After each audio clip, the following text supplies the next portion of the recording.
नमस्कार मित्रांनो, आजच्या या व्हिडिओमध्ये आपण TRTIची एक नवीन अपडेट देण्यात आलेली आहे। संस्थावाल्यांना किंवा सोशल मीडियावरती जी TRTIबद्दल माहिती आहे तर ती त्या ठिकाणी व्हायरल होते। तर त्यासाठी या ठिकाणी अपडेट आलेली आहे। तर आपण TRTIच्या ऑफिशियल वेबसाईटला व्हिजिट केल्यावरती आपल्याला या ठिकाणी रो दिसणार आहे। आणि आपण पाहू शकतो पोलीस व सैन्य भरती परीक्षा पूर्व प्रशिक्षण संस्थांकरिता महत्त्वाच्या सूचना। जसे आपण सूचनावरती क्लिक करणार आपल्याला या ठिकाणी एक नवीन माहिती जी आहे तर ती दिसणार आहे। तर या ठिकाणी आपण पाहू शकतो ज्या महत्त्वाच्या सूचना आहेत तर त्या दिलेल्या आहे। CET एक्झाम वगैरे घेण्यात आलेली होती आणि त्यांची त्या ठिकाणी सिलेक्शन लिस्ट आहे तर ती पब्लिक करण्यात आलेली आहे। त्यामध्ये आपल्याला या ठिकाणी सांगितलेलं आहे।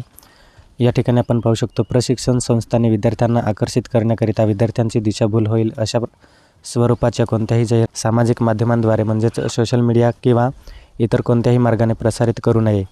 जे संस्थावाले आहे तर ते आमच्या अकॅडमीला फर्स्ट प्रायोरिटी द्या किंवा प्रेफरन्स द्या म्हणून आपल्याला सोशल मीडियावरती बॅनर असेल पोस्टर असेल तर ते पाठवत असतात।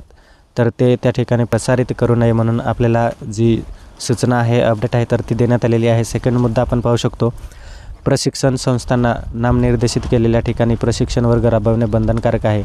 ज्या ठिकाणी संस्था निवड जी आहे तर ती होणार आहे किंवा संस्था आपली दिलेली आहे लोकेशनवरती त्या ठिकाणी प्रशिक्षण आहे तर ते बंधनकारक आहे प्रशिक्षण देण्यासाठी।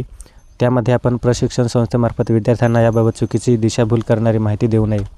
म्हणजेच विद्यार्थ्यांना काही जे संस्थावाले आहे तर ते टॅबलेट देणार किंवा हे ते देणार म्हणून जी माहिती त्या ठिकाणी सोशल मीडियाद्वारे प्रसारित करतात तर तशा प्रकारची जी माहिती आहे तर ती त्या ठिकाणी देऊ नये। नाहीतर हा 1 आणि 2 मुद्दा जो आहे तर त्यांच्यावरती अशा प्रकारचे जे कृत्य केले तर त्या ठिकाणी त्या संस्थांवरती कारवाई करण्यात येईल। तर अशा प्रकारची जी अपडेट आहे तर ती ऑलरेडी नोटीसद्वारे त्या ठिकाणी दिलेली आहे। तर आय होप आपल्याला जो व्हिडिओ आहे तर तो समजला असेल। थँक्यू।